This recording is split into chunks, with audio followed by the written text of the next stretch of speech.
to the Tuesday, May 26th, 2026 City Council meeting for the City of Lamar. I'm Mayor Kurt Crespin.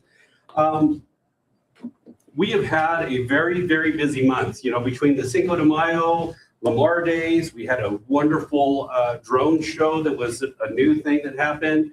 We had a new ski competition during the Lamar Days, the rod run and the poker run. Everything all went smoothly, and it was just a great event. Even on the Cinco de Mayo with the car show and with all the activities, everything went very smooth. So I wanted to take a minute this evening as we start the meeting to congratulate the chamber, Dave, and the group that worked with Dave to get the car show for Cinco de Mayo, as well as Ron Cook and his group that done a great job on the car show. And I know it takes a lot of work, a lot of dedication to get this happening. And we really appreciate it. I also want to give a shout out to our Lamar Parks and Rec staff who did a great job as far as getting things prepared, making sure everything looked good, not only for Lamar Day, Cinco de Mayo, but also for this past weekend as we all acknowledge Memorial Day. I don't want to say celebrate Memorial Day, but as we acknowledge Memorial Day. So they did a great job cleaning up the cemeteries and making sure it looked presentable for any visitors that came to pay their respects. So thank you to Lamar Parks and Rec for doing that. We really appreciate their help. With that said, we're going to get on with our meeting. And tonight we have Jeff Alexander here for our invocation. Jeff? Our Father, we are very, very grateful for your mercies to us. Lord, thank you for the bit of rain we had last night. We need a lot more. If you would be gracious to provide that. We want to ask your blessing now upon the meeting tonight for the mayor and for the council, for all of the staff, the police department, the fire protection, the parks department, as was acknowledged earlier. All of these working together to provide such a wonderful community, and we praise you for that. We ask your blessing now upon this time, and may the Lord be honored in Jesus' name. Amen. Amen. Councilman Zavala, would you lead us in the pledge? I pledge allegiance to the flag of the United States of America and to the republic for which it stands, one nation under God, indivisible, with liberty and justice for all.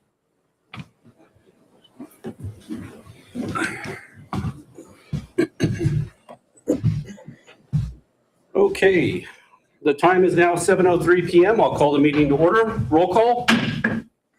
Joe Gonzalez. Here. Mark Headley. Here. Jerry Jenkins. Here. Kurt Crespin. Here. David Zavala. Here. Brad Johnson. Here. Brent Bates. Here. Kristen Swartz. Here. Mitch Yanis. Here. Lance Clark. Here. Okay.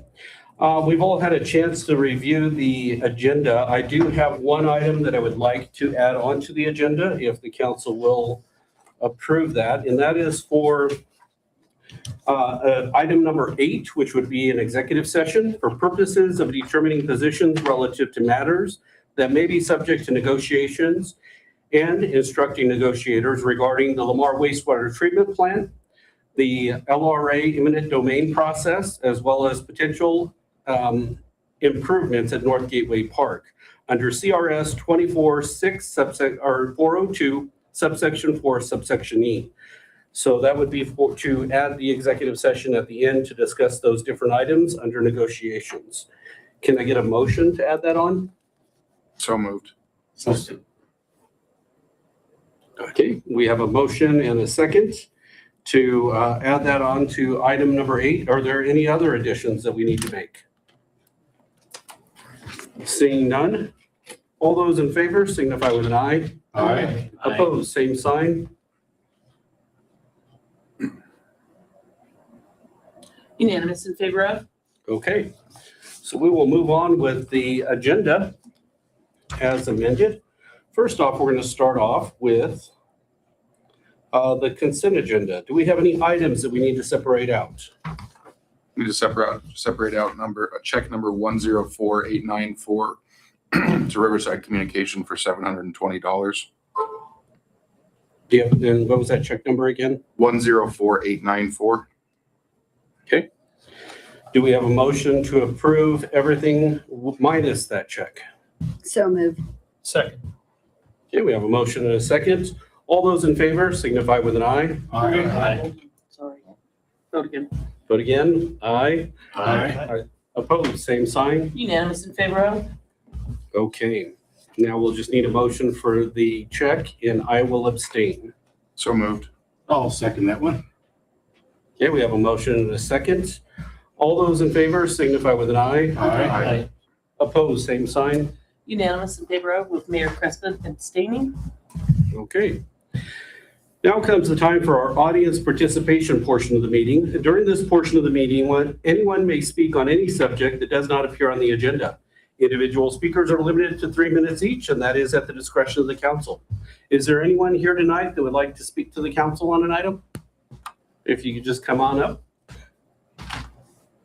And if you just state your name and information, business address. Barbara Weed, Total Healthcare, 409 South Main. Okay. Thank you, guys. My concern today is both public safety, but also from a business perspective. I was informed last week that there is a light in the alley that is on my property of the business, and I was told either pay it or it's getting taken down. And I found out that numerous lights in alleys have been taken down, including lights that are behind Desiree's bar. And for me, as a woman, we're in a small town, and so I shouldn't be afraid of this, but I'm also concerned for everybody that taking out alley lights that are super dark and us taking these lights out and demanding that businesses pay for them or we lose them, I think we can come up with a better plan, or at least go to the business opportunities and say, would you be willing to do that?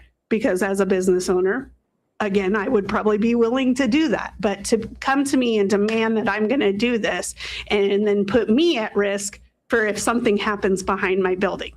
I can't even get the alley fixed behind my building so my patients can enter behind there and not be entering through Main Street. And so I think we need to take the opportunity to look at patient safety, public safety, and really think about taking these lights out. And from a business perspective, if I've had this business for 4 years and nobody's been paying for the light and it's been going to the city, why are we just now catching it? That's a lot of money. Okay, thank you very much. I know Mitch and I had attended a Lamar Light and Power meeting this morning or this afternoon, and this was brought up as a part of the discussion. They advised us that they were doing an audit of all of these different lights throughout the city, and in doing so, they're finding a lot that have not been built for so long. Their feeling was that even though it's been free all this time, they're just letting the community members know that it's not a standard street light. So they're making the offer whether or not you want to pay to continue to have it or not. Mitch, did you want to talk any more on that or what the process was? So yes, from what we got from Lamar Light and Power is that this is an audit that they do periodically, not every year, but at some point periodically. They couldn't give us a definitive time. And when these yard lights, they're different than street lights. They're called yard lights. And what that is anybody can request those to be put in an alley or around their yard, around their property, but they have to pay for that. And when the property changes ownership or for some reason it slips through the cracks in their system, then that's what this audit catches, is that these are not being billed, but they should be. And so I know it's frustrating from a resident perspective and even my own, because it looks like a street light, it acts like a street light, but all of a sudden, out of the blue, you're being told to pay for it or it will be removed. And it is under the purview of Lamar Light and Power, which is to be considered. No. Can Now, I respond with an additional question? okay, let me just say before you do, now it is under the purview of the city to determine which ones are street lights that the city pays for or which ones are, yard lights. And that is something that was brought up that we do, because we pay for the majority of all the street lights that need to be taken care of for health and safety for our community and making sure there's no accidents. So we can find a way, or we can discuss that amongst the council as far as creating some kind of a process to have those reviewed. In the past, it's always been up to the city administrator and public works to determine, which ones are critical, which ones are not. But I know that I've had, for instance, and I'll just say his name, Jay at the Buzzards Roost asked the city if they would put in an alleyway light, and we did deny him twice. So I know that process is there. It's just not very clearly defined. So we can work on that and try to do better to give you a process. But anyhow, if you want to ask your question. My question would be, there was a lot of businesses that were affected before me that have had their lights up for like 20-something years. And those lights at this periodic audit, because it sounds like this is the first audit that's happened in a long, long time. So if it is a periodic audit, then we need to hold people accountable for the periodic audit so the city is not losing the money and the revenue from these things. Okay, that's fair. Thank you. And we will bring that up with the Lamar Light and Power Board. Two separate entities. I know the bills come in that say City of Lamar, but it's two separate entities. They have their own board, their own governing structure. So we don't have any real autonomy over them, but we can actually make those recommendations for that. So, and we can do that. And I think as long as we're looking at public safety, definitely a light behind the alleyway of a bar is totally different than a light behind a clinic that's closed during that time frame. I get that. But our homeless population is growing, and I've had a lot of people sleeping in my little area. People's Credit Union had boundaries because they were sleeping in between the two buildings. And so just public safety is a big issue for me, not just as a practitioner, but as a person. Okay.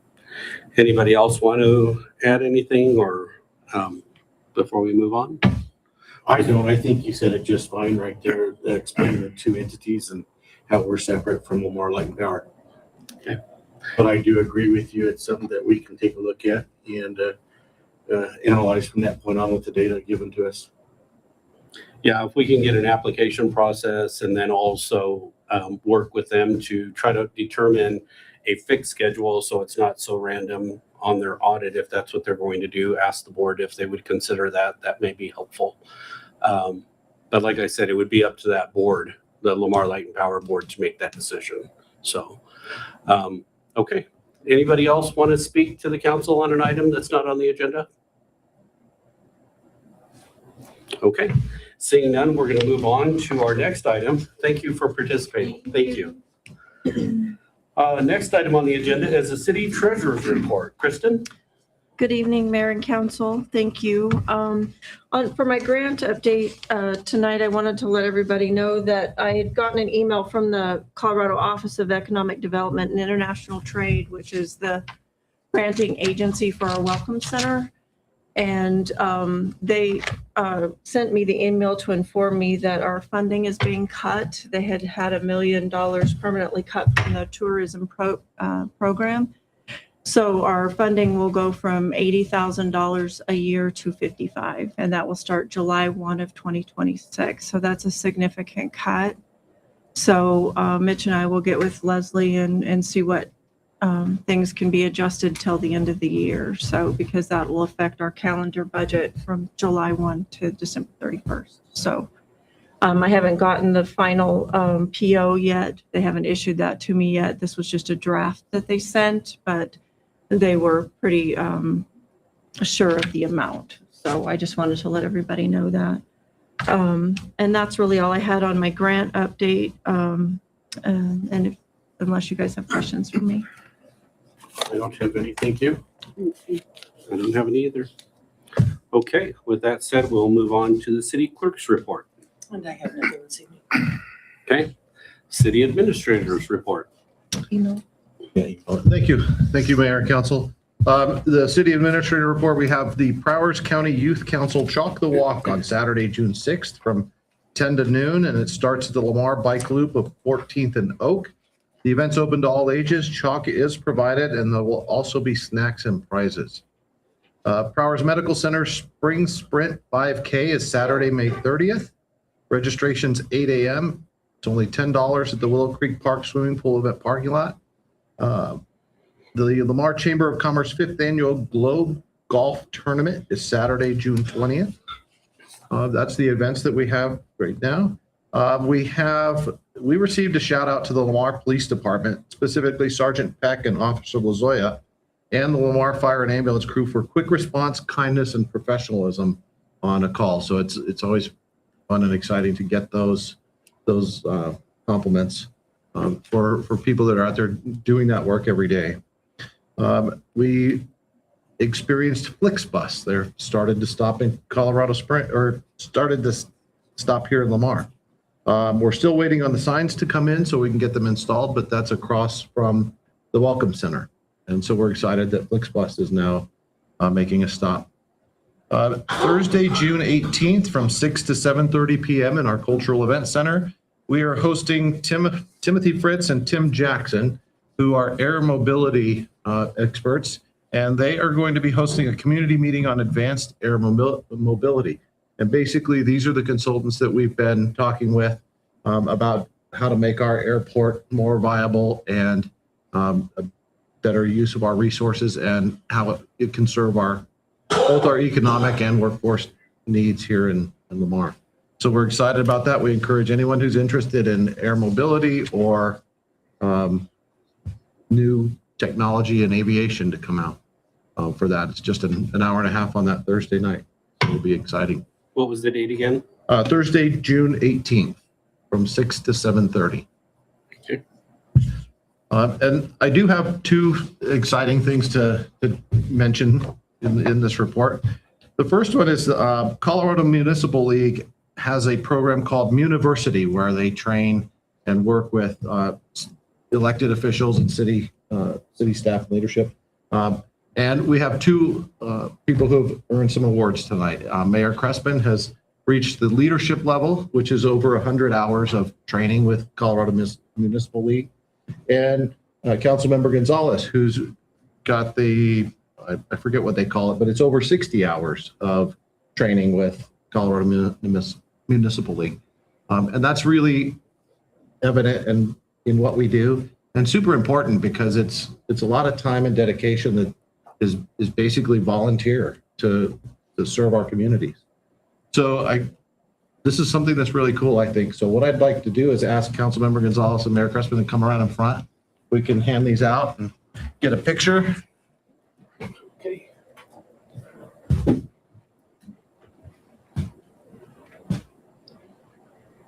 There you go, sir. Thank you. Okay, there you go. All right. Thank you. All right. Thank you very much. Thank you.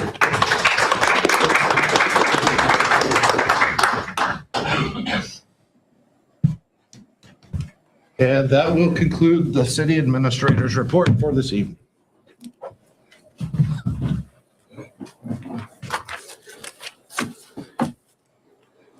Okay, thank you very much. And thank you for acknowledging that. I know with Colorado Municipal League, they have plenty of different training programs and they have district meetings and the annual conference that we have, we'll be attending next month. And it gives opportunity to learn so much about how other communities are working and how to do our job better as municipal leaders. And so I'm very excited to continue that and continue moving forward. So thank you. All right, now we're going to move to reports and correspondence from the council. Joe? I don't have any for the council this evening. Okay, Mark? Yeah, no reports to give this evening. Jerry? David? Also, I don't have anything. Brad? Me either. How about Brent? I don't either. Okay. Well, I do have one. I'd like to get some input from the council if I can. I had an individual reach out to me about, as they're searching through Facebook and looking at the different chats, there's been a big concern about a lot of the tattoo shops and and piercing shops that are opening up in the community and making sure that they're following certain guidelines. And there are state guidelines and certifications that they can do. I did talk and call over to the Prowers County Health, but unless it's a complaint, they don't really go to inspect unless they're inspecting a complaint. So if you are having concerns or issues, you can always contact the Prowers County Health Department and file a complaint and make sure that they're taking care of it. But mainly what I wanted to bring up is because there's not a state certificate like with hairstylists or nail technicians, they don't have one for tattoos and piercings. And as such, a lot of the communities and municipalities that I've researched are doing their own type of certification for businesses. So as you get your business license, they verify that you've, for instance, with tattoos, Pueblo verifies that you have your Hep B testing done and that you have done the pathology or I'm trying to remember what the name is, Bloodborne pathogen. bloodborne pathogen testing and certification to make sure that you're watching for those things and doing your business properly. And even though it's not per the state per se, it's through the county and the city, and they will give you a certificate stating that this has been an inspected community or an inspected business in the community, should I say. And that way, when people are getting tattoos, they know that it's a respectable business, that it's following all of the regulations and the requirements and best practices to ensure their customer safety. So I was going to talk to the council and see what your thoughts are. If it is a concern, we can research this. If not, then we can drop it. But it was brought to my attention as something that we should probably consider looking into, just to make sure that for public health and safety. So I'll open it up if you guys have any comments on it. What do you? I think most good tattoo artists would be glad that that's being done because, they take pride in their work. A lot of them, I have a nephew who's a tattoo artist and went through a lot of schooling and actually art school and a lot of things. And he prides himself on running a clean studio. And so, and that's also good for business too. They know that the customers are going to come to a clean studio. So I would think that the good artists out there would probably welcome this. Yeah. And I like the idea of supporting those businesses by giving them something to certify that, yes, you are following these protocols and doing the best practices to make sure that there's safety. Obviously, we don't want to put ourselves as a liability, but as long as we can show that they've at least been inspected by the county health or by the state to ensure that they're following those procedures, it's all, and that they have insurance and that they are doing business properly. That's kind of my intent. Well, and they also need to make sure they have regulations as to where they're regarding a proper disposals of, the hazard stuff and all that. So that's really important that they look into that too. Yeah. Anybody else? Your thoughts? What do you think? As someone who's very tattooed, I go to an artist in Pueblo that I've gone to for a long time, and I honestly just assumed we already had that in place. So We don't. I would be a proponent of putting something in place to ensure not just proper business models, but also public safety and public health. Well, since we're on that kind of subject, not just based on tattoo artists with that field, but there's other fields out there in our community. For instance, mechanics are opening up in residential areas. My concern there is just turning their yards into junkyards. And that's pretty known. And it's pretty common. So if we're going to start there, I think maybe this is something that maybe planning and zoning can grab a hold of, maybe with Michael Yerman. That way, when they come in and ask for a business license, here are the do's and the don'ts. Because when I had to open my business, the land use committee gave me some do's and don'ts of what I could do and what I can't do with my property and what's to be expected. And I had to follow those and leave it open for inspections. Mhm. And I think likewise for those that are opening up in our communities, business is fine, and I'm not against that, but there should be some do's and don'ts. There's got to be some rules and regulations. So that way they're not turning their homes into junkyards and derelicting everything else in the area. I had some interactions with individuals online talking about transportation needs in Lamar. And I was encouraging people to sign up for Lyft and Uber because those are companies that have a proven process of doing transportation and doing it right, whether it's requiring a certain amount of insurance or requiring certain payments or, level payments processes. But one of the things that I added on every one of those posts was, please check in with the city and make sure that you're following all of the regulations and rules and requirements. And at one point, we had discussed doing a little pamphlet that said, doing business in Lamar, these are the things that you need. This is what you may want to look into for the different businesses. And we may need to look at that and see if we can readdress that in the next few months. But I want to encourage new business. I want to encourage new entrepreneurs.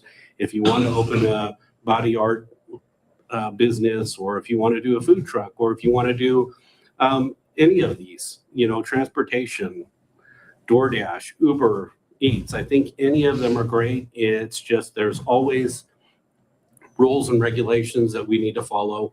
And as long as we have the information out there readily available, I think we can help support them better.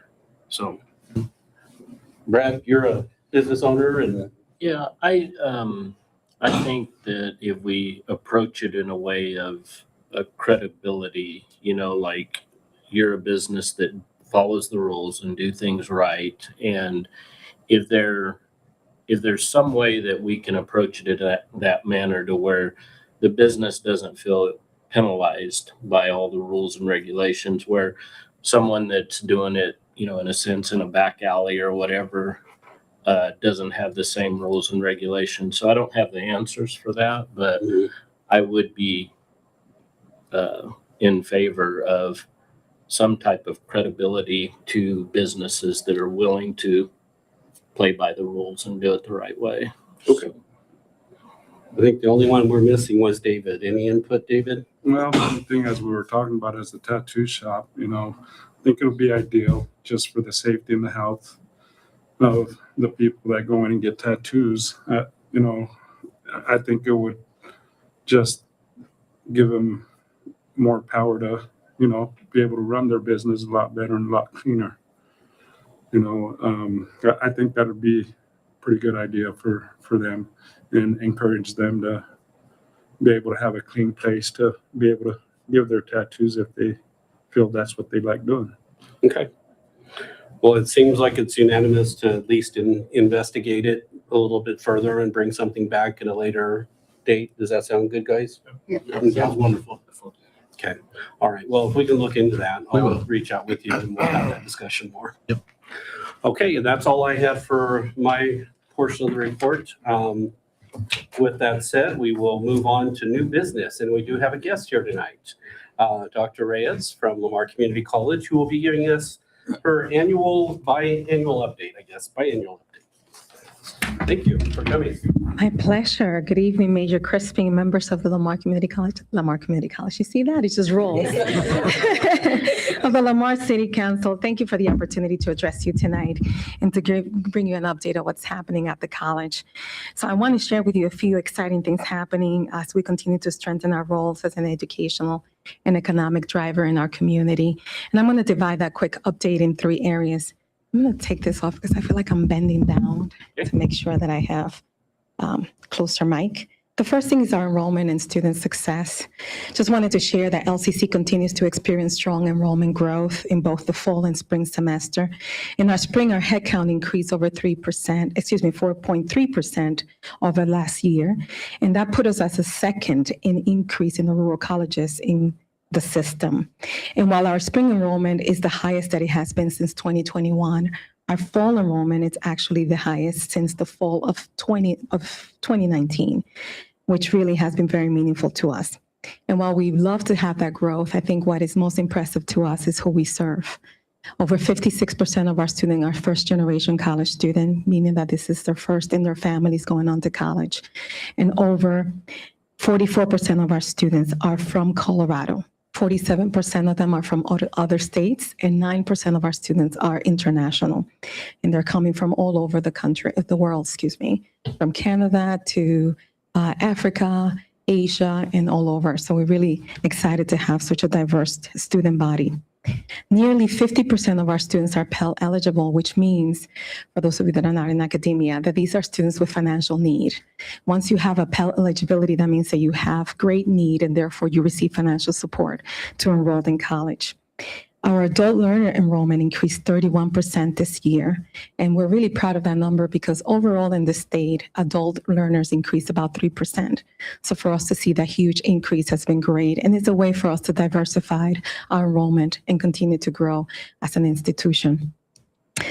Now, despite the significant barriers that many of our students faced in some of the data that I just shared with you, LCC students complete degrees faster than the system average.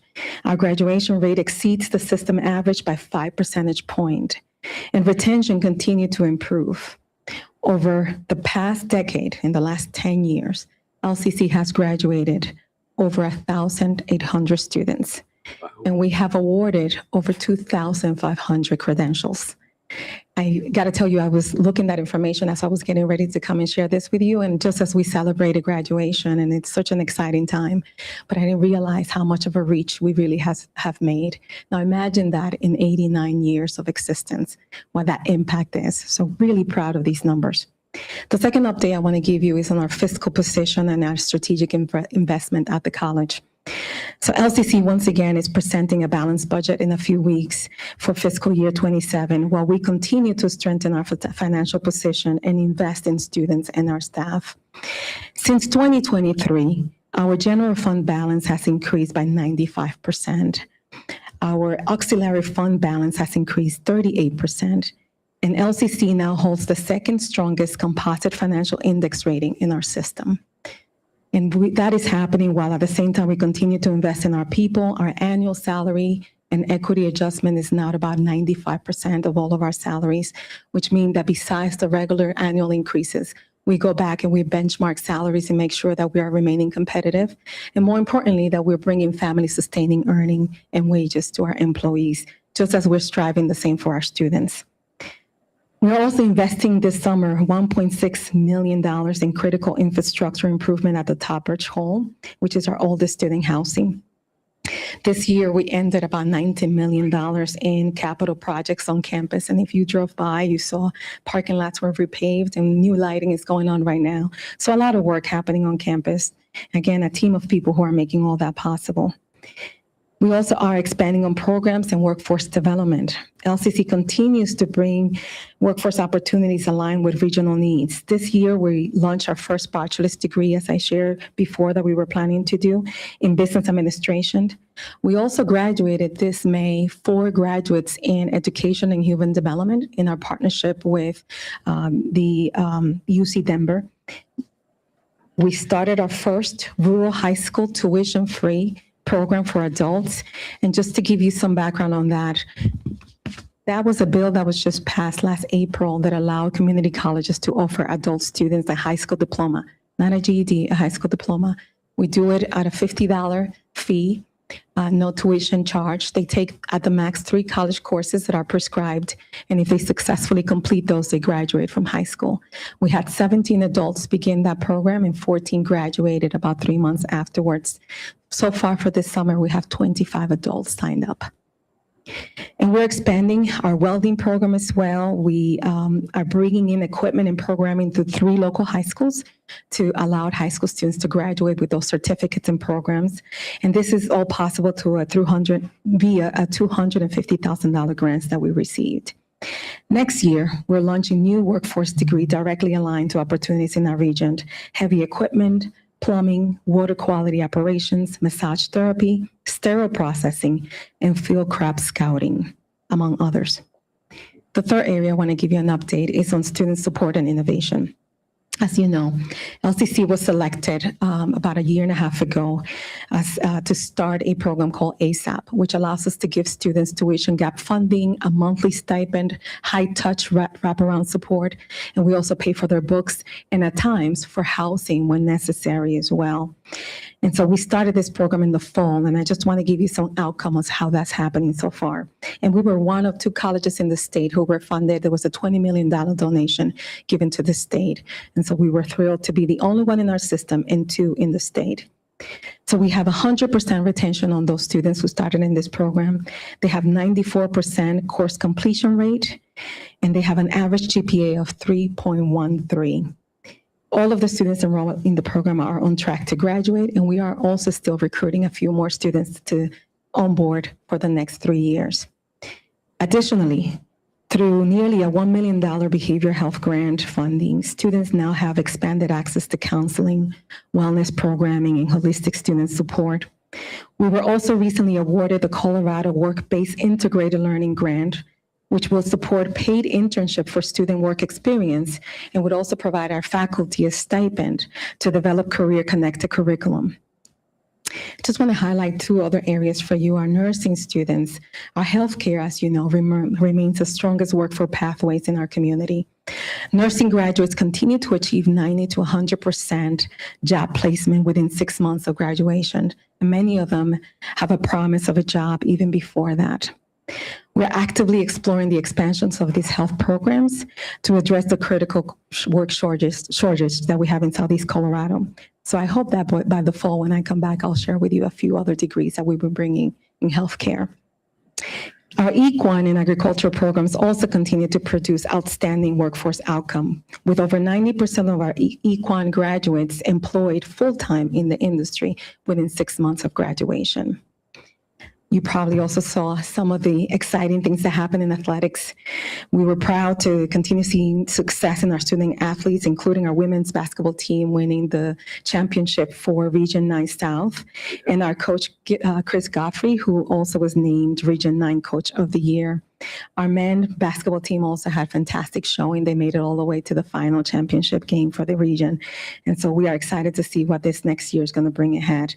We are starting new athletic programs, and we're also expanding our golf program as well this year. So we're really excited about that. Looking ahead, as I'm coming to an end, LCC will continue to focus on growing and expanding opportunities, whether through new academic programs, expanded student support services, or workforce partnership. We remain deeply committed to serving the long-term vitality of our community in Southeast Colorado. And I hope that you know that we look and think constantly of how can we continuously bring more people, more students, and more progress to this community. Thank you for your partnership. I have a report that I shared with you. I did a better job this time to hold on to it until I was done speaking so that I can have your attention, but I'll be more than glad to answer any questions that you may have at this time. You know, we were just having the conversation a second ago about, helping our local entrepreneurs certify and do some of those things. I don't know if any of those programs are related, but it may be good for us to have discussions to see where we can interact and maybe work together to help that, whether it's if they're doing haircuts out of their home. Mm-hmm. Maybe they can go through the certification program through the college, because I know you have the cosmetology department or nails or any of those. Mm-hmm. Maybe we can do some interaction there to help. We would love one another. that. Absolutely, Major. One of the things that we started doing more intentionally is doing the non-credit professional training, not degree related, but just outside of that, in expanding those opportunities for people who are in certain fields. So we did, for example, lash extension through cosmetology, hair extension, I think is the next thing that they're going to be doing, but under that guidance of the healthy and proper way of doing these types of procedure without a commitment of a full degree. So if we can bring in specialized training to help support what you were all discussing, we will be more than glad to do that. That Absolutely. would be great. Yes. Thank you. Thank you. Any other questions from the council? I had a question. Yes, sir. You mentioned about older folks getting a Mm-hmm. high school degree. How would they get more information about that if someone was interested in getting in that program, how could they get that information? Absolutely. Thank you for the question. I think the fastest way is go to our social media. There is a flyer going around. It's both in English and Spanish. There is a phone number there and an email, just a phone call away. We will do a very hand-holding, walk people through the process, make sure that they come in. We do an initial testing just to see where they're at, making sure that they actually need the 3 courses. Believe it or not, out of those 14 students who graduated, 11 of them had to take 1 course. At least 1 course. We're exempt for taking only, having to take only 1 course instead of the 3 because they did so well in both math and English. And so that was really flexible for them to just come in and do one class and finish a high school diploma. So I would suggest to do that. Go to our social media. If you also go to our admissions page on the website, you'll be able to land on that phone number there to get more support as well. Thank you. Well, wonderful job at LCC. I always enjoy hearing these updates and hearing the wonderful things that you're doing. So thank you very much. My pleasure. And if there's ever a time you want me to give you a specific update on a particular area, I'll be more than glad to do that as well. Thank you for all that you do, and I appreciate your time tonight. Thank Thank you. Brenda, thank you. Okay. That was great to hear. Good news. Always good to hear good news in the community. Moving on with new business, we do have item number 2, which is permission to apply for the Walmart Local Store Giving Grant. This is initiated by Kristen and Tess. Kristen, would you like to speak on that? Yes, so this is actually, we did this last year for LPI, or otherwise known as the Main Street Board. They had asked Walmart for a donation for, the corporate cup. And this is the way that Walmart donates for the corporate cup. It's an actual grant program. So Tess applies if with your permission through that, and then we get the money at the city and pass it along to the LPI board. So we're just asking for permission to do that again and pass that money along for sponsorship for the corporate cup. Okay. And also to allow the mayor to sign the agreement if we get awarded. Thank you. All right, council. Make a motion to authorize staff to apply for the Walmart Local Giving Grant and allow the mayor to sign. A second. We have a motion and a second. Any final discussion? Seeing none, all those in favor signify with an eye. Aye. Opposed, same sign. Unanimous in favor of? Okay. Next item is the request for extraterritorial water and sewer service at 27528 Highway 287. This is initiated by Pat Mason, our Public Works. Good evening, Mayor and City Council. It's an honor to be here before you tonight. How am I doing so far? Doing great, doing great. Right, good. So Flattery recently, gets you everywhere. yeah, right. Recently had a request for an extraterritorial water wastewater service from Kenneth Specht, located at 27528 Highway 287, which is just south of town here. So I believe he's wanting to develop an RV park. I don't think he'll develop it from the way it sounds completely, but at least partially to begin with. So, but he's requested both water and wastewater service. And did he consider annexing or anything else, or? He's considering it. I Okay, think he wanted to go ahead. I think he needs this to go further with the county planning portion of it, and he needs this approval. So, okay, but he did express an interest that once completed, he would more than likely want to annex in. So, Is that the one right as Memorial wraps back into the highway? yes. so there's a little bit of space there, I think, gaps in the annexing. Mhm. Yeah, well, all right, Well, no, because the south part of the golf course that is owned by the city, and I guess there's probably a couple parcels between there. yeah, I think if nothing else, Memorial Drive, I think Mhm. we could come across Memorial Drive and Yeah. tie in that way as well. Yeah. So okay. All right, council, what do you think? Shall Just we do the extraterritorial? Lance looked everything over normal. It's same agreement we've used for a while. The updated version looks good. to me. Perfect. Okay. I make a motion to approve extraterritorial water and sewer service agreement for Kenneth Specht Lamar of Lamar, Colorado, and allow the mayor to sign. I'll second. Okay, we have a motion and a second. All those in favor signify with an eye. Aye. Opposed, same sign. Unanimous in favor of? Thank you. Thank you, Pat. Agenda item number 4 is to award bid 46-001 for the Community Resource and Senior Center roof replacement. This is initiated by Kristen Schwartz, our treasurer. Kristen? Hi, Colby Brubaker, our facilities manager, had identified a need to have the Community Resource and Senior Center roof replaced. So he asked me to go out for bid for proposals from businesses. We mailed out bid packets and put a request, and was also advertised in the local paper on May 1st. 4 proposals were received and accepted by the deputy city treasurer by 5 p.m. on May 19th. The bid opening was held on May 20th, and the bids were acknowledged and accepted. Then we had staff review the bids, and they recommended awarding the bid to the lowest bidder, which was Weathercraft Companies. And I do want to point out that we did use preference points and things like that, and they still are the lowest bidder.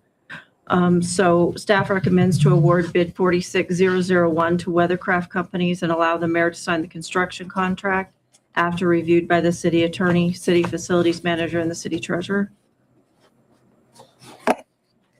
Okay. That is a pretty significant difference in the price. So, Yes, it was. all right, what would the council like to do?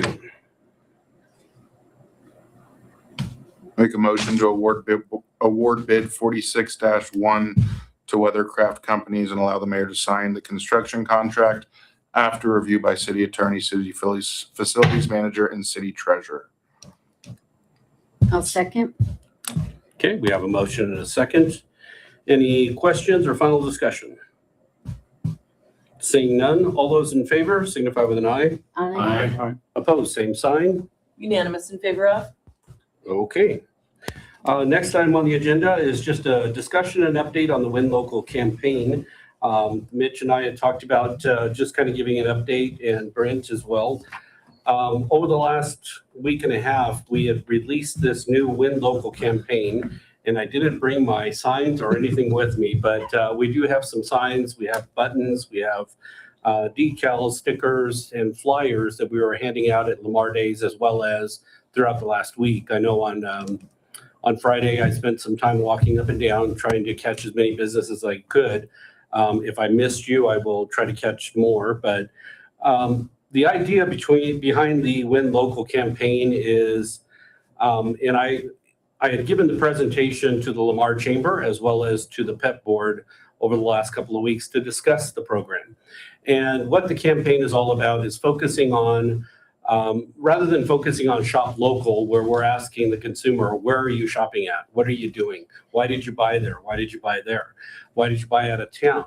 Rather than putting our focus on what the consumer is doing, the Win Local campaign is about trying to focus on what we're doing as community members, as business owners, and as ambassadors for our community.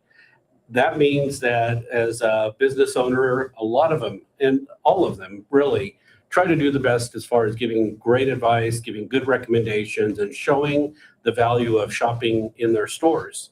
But we want to encourage that. Also, when it comes to people online, people in the community, there was some concern that, the negativity, talking about what we don't have, how horrible it can be.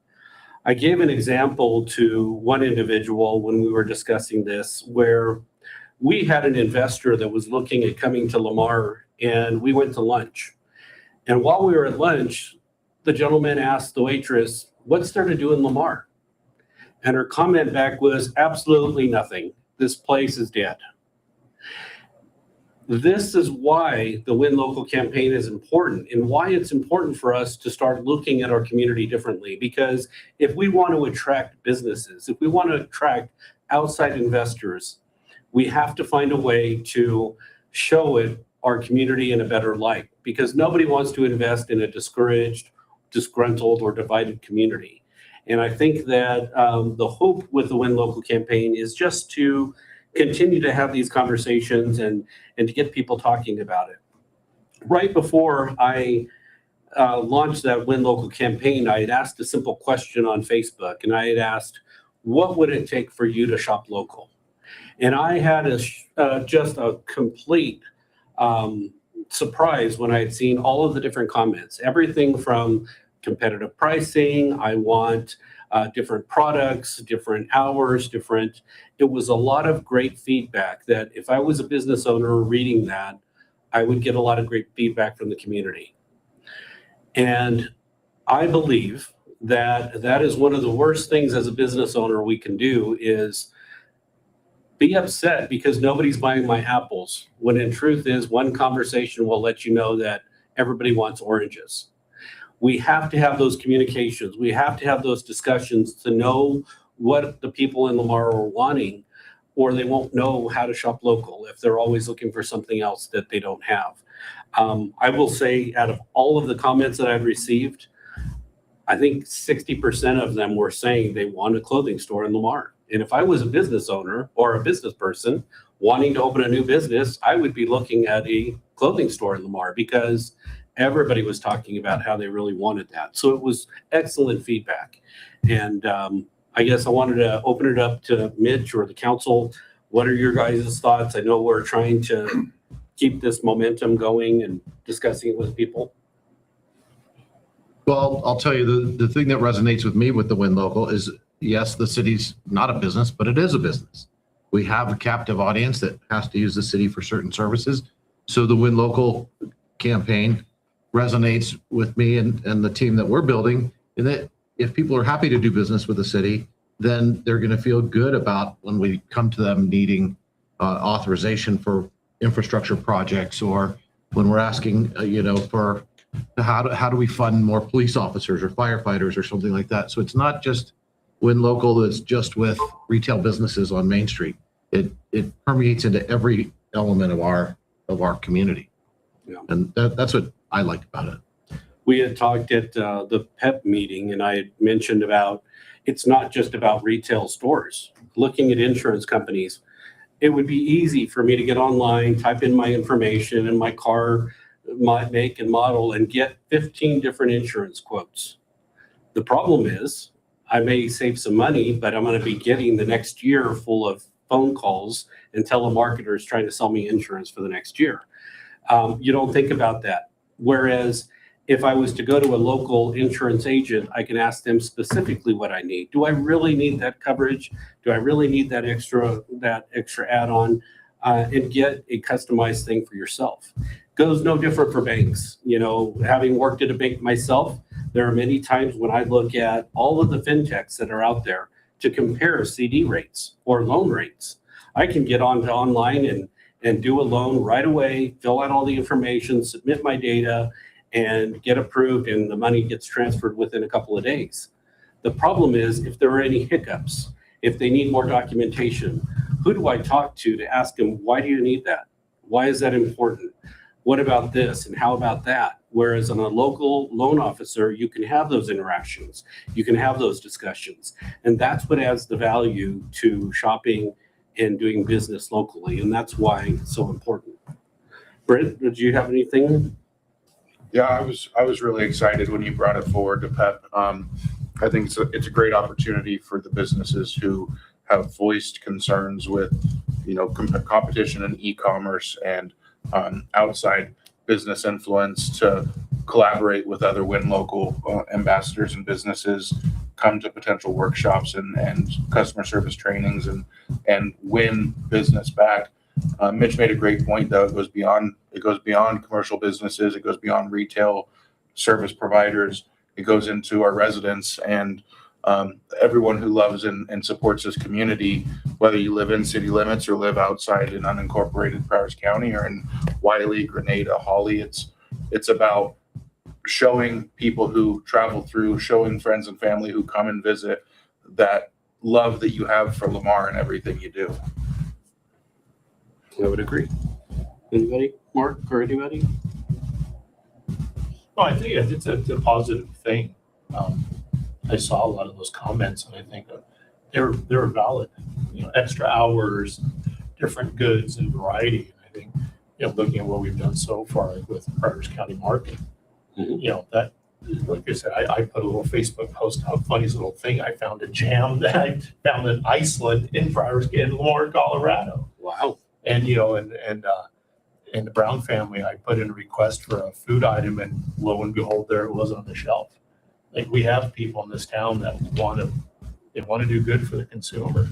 I think it goes from everything from our local grocery stores, even to the big stores, Walmart, some of the bigger stores. Yeah. I think just because of the isolation of Lamar, a lot of people shop here, they buy here, they want to spend their money here. I think just reading those comments, it starts with the businesses. The hours, that was the big thing. A couple of people at work told me was, I work at the hospital from 6:30 in the morning, sometimes till 5, 6 o'clock at night. Main Street shut down. Yeah. And I know the business owners can't be open 12, 20 hours a day, but perhaps a difference in hours, that's what the consumer wants. Mhm. I get off work at 5 o'clock and I go down to shop X and they're closed. So guess what I'm going to do? I'm going to go home, get on Amazon and buy it there.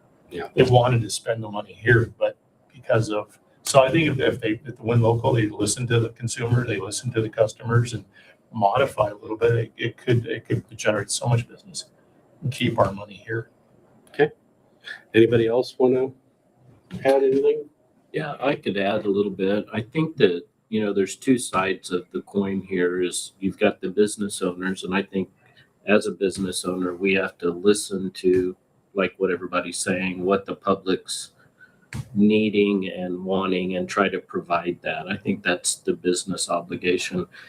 And from the other side of the coin, as a consumer, like what you were talking about with local banks and things of that nature, I think there's a lot of merit in relationships, because I know with my banker, he might not be able to match every offer that's out there, but what he can do for me is if I'm in a bad spot or a bad situation, I can pick up the phone because I know him and I know that he will be there for me. And I think that has a lot of value right there. And I think as a consumer, if you'd stop and think about that a little bit in pretty much all aspects of life, those relationships carry a lot of value that, money can't buy.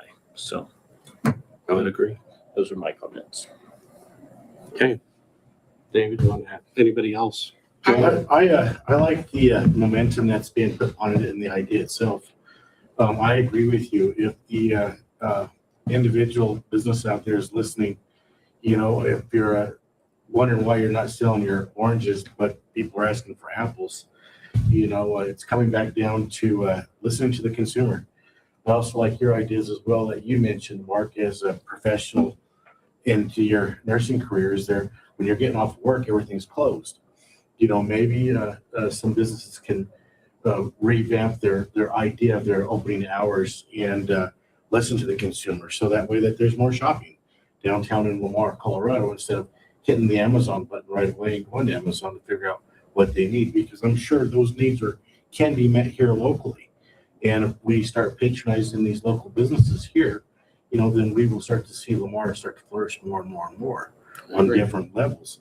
And then maybe we'll have that positivity back here again on the next business trip with somebody else that, there's quite a bit to do here in Lamar. Because I myself can think of quite a few things to do in Lamar. And I love this place, and it's a great community. And there is quite a few things to do. Yeah. And so, yes, I think it's great. I'm excited to see where it's going to head. And there's a lot of great ideas floating around right now with the council. And let's see where it takes off. And I know I give a big shout out to Walmart for the overload they took with them being the only store. And it's hard to do customer service when you're overloaded like that and you're running out of stuff. And I give a big shout out to Pryor's County Market for coming in and helping them out too. Also, I know I've heard complaints about that people get out of work at 4 o'clock and they want to come and talk about their utility bill or whatever, and your doors are closed already. So, and I told them, just call and talk to them and see what you guys can do to make arrangements, But other than that, I think some of our customer service really does need improving, but we do have some out there that have fantastic customer service. Yeah. And that, like, what people have asked for, they're telling us what they want. So we need to open our eyes and ears and help them out. I think David's the only other one. No, it's, it is great. Like you had brought up like the clothing, like other different products. And it's funny you brought that up because, Anita's always been talking about that, bringing some different products of clothing. But man, it's just, sometimes it's hard to, with these clothing stores or the products wherever you get them from, say like Nike, she's really been talking about Nike a lot. They require a certain amount of products, and that's where it gets a little hard because it's just like, okay, is it going to work or is it not going to work? Are we going to have to swallow what we get or not? Because obviously around town there is no Nike products. And,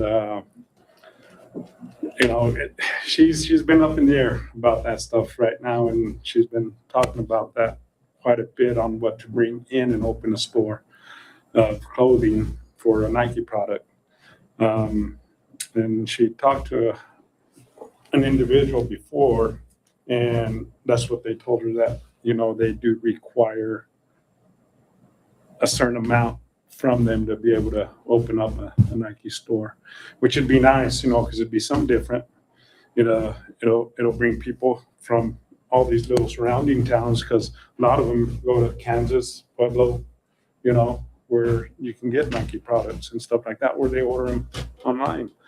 I think, it'll be a great idea to, if somebody can bring something in like that. But like I say, Anita's she's had that in her head for the longest time, and it's just, I think, just pushing the button to see if we can get something rolling like that, which would be good. So to wrap it up, I know Mitch and I have talked, and when we presented to the chamber as well as to PEP, there were 4 different topics that are items that we were introducing and asking for participation. And as a matter of fact, Lamar Community College also volunteered to participate in these. We are going to be scheduling over the next couple of months. First off, we'll be doing a town hall meeting, a Win Local town hall meeting with businesses in the area as well as community members. My intent with this town hall meeting is to be able to have the council there to help facilitate that discussion. What do you need as consumers? What can you do as business owners? If there are certain things you can't do as a business owner, that gives you an opportunity to respond back to the community. But we want to encourage that ongoing conversation between the consumer and the business owners in our community. And that's what that town hall meeting would be about, the Win Local town hall meetings. We are also working with the PEP and the chamber to do customer experience roundtables. Now, this isn't a customer training, but it is a customer experience roundtable where we can discuss what are the best practices, what are the great things that give good customer service, what are the highlights, what do you do in your business to provide customer service, what kind of training programs do you utilize? And we want it to be more of that roundtable discussion to give the businesses a benefit of different ideas of how to train their staff to be better at giving a better customer experience. We also were looking at a Experience Lamar sessions, which is focusing on what is there to do in Lamar. We want to invite in people from the Snow Goose Festival or Campamachi or any of the other organizations in the area and have them do some presentations on what is happening in Lamar, what are the current events, as well as what are the things to do and the must-see things in Lamar. So when somebody comes into Lamar and asks one of the staff members, whether you're a waitress or you're a customer service professional, and they ask you, what is there to do in Lamar? You have the opportunity to explain it and share what you know. And then last but not least, and this is something I still need to reach out and speak with Mitch and Sue at the library, but we want to schedule what's called shout out seminars. And the concept is to do shout out seminars at the library or at the college where we can invite people to come in and learn how to do Yelp reviews and Google reviews and what are the great ways that you can share what's good about Lamar and what good experiences you've had, whether it's on Facebook or Instagram or whatever it may be. So that way we can help get the word out to support the businesses as community members. We want to not only ask the businesses to do something, but we want to ask the community members to start sharing their good experiences. So that way when somebody asks for, the small business that doesn't advertise or doesn't have the budget to advertise, you can look up a Google review and see what kind of business they have. So those are all parts of what we're working on over the next couple of months, and we'll be releasing out that information as we go. All right, before we wrap up, anything else? Anybody want to add anything else before we go? Okay, we will move on to the next topic, which is we had some letters of support for I-47. There was a congressman from Texas that introduced legislation to the Senate and to do an act called the I-47 Interstate Act. This I-47 Interstate Act was meant to basically take US 287, US Highway 287, and convert it and designate it as I-47. His comment was to do it in honor of Donald Trump being the 47th president. And but my point of it is that the economic impact of that kind of a designation would be huge for Lamar.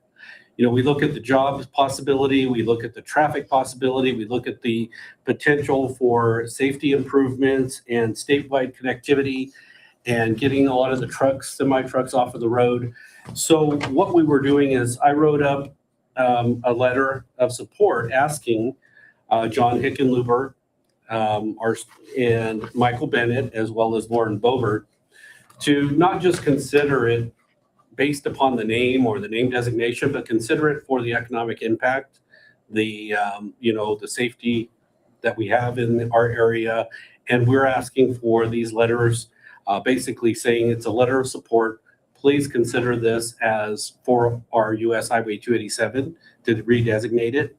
This is something that one senator is doing, but it's also work that's been going on for decades through the Ports to Plains project. They've been trying to get designation of an interstate through 287. So it's not just this one time, it's also multiple other times.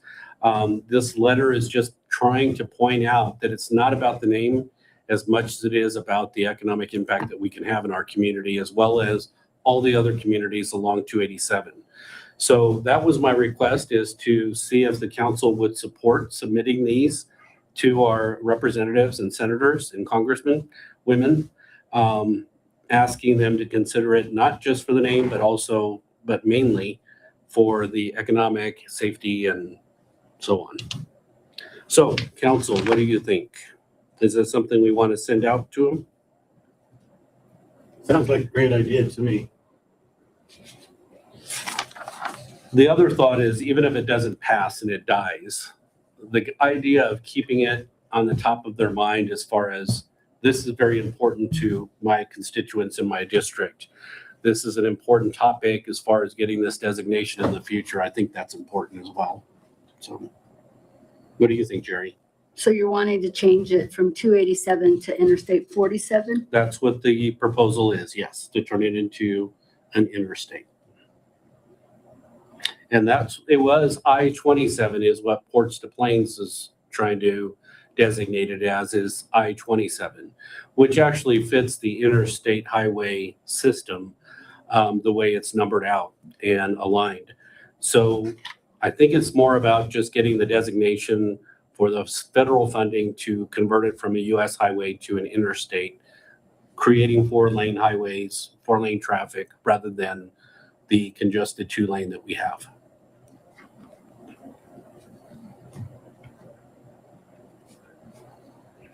Anybody else? Yeah, I think if Washington DC can get past their partisan politics and bickering, it's a good idea. Yeah. It's just, as we experienced with the water, issue that came up, Southeast Colorado is a major thoroughfare, transportation, business, and we need this. So I would support it as long as our representatives in Washington, D.C. can get beyond the fighting and realize what's good for us in Southeast Colorado. And at the end of the letter, of course, it does say, we respectfully ask for your consideration and support as this proposal advances. Regardless of the bill's naming provisions, the underlying infrastructure improvements represent a meaningful investment in Colorado's rural communities, economic vitality, and long-term transportation needs. And that's really the crux of it. I mean, that's our goal, is to let them know that despite the politics, this is something that we need in our area to help grow and add safety to it. So Definitely. So there's more to Colorado than just the Front Range. yes, Half the state is us, yes. The other Colorado. the better Colorado. All right, anybody else have any comments or concerns or thoughts? Make a motion to approve the letters of support and allow the mayor to sign. I'll second. Okay, we have a motion and a second. Any final questions or discussion? Seeing none, all those in favor signify with an eye. Aye. Opposed, same sign. It's up to you.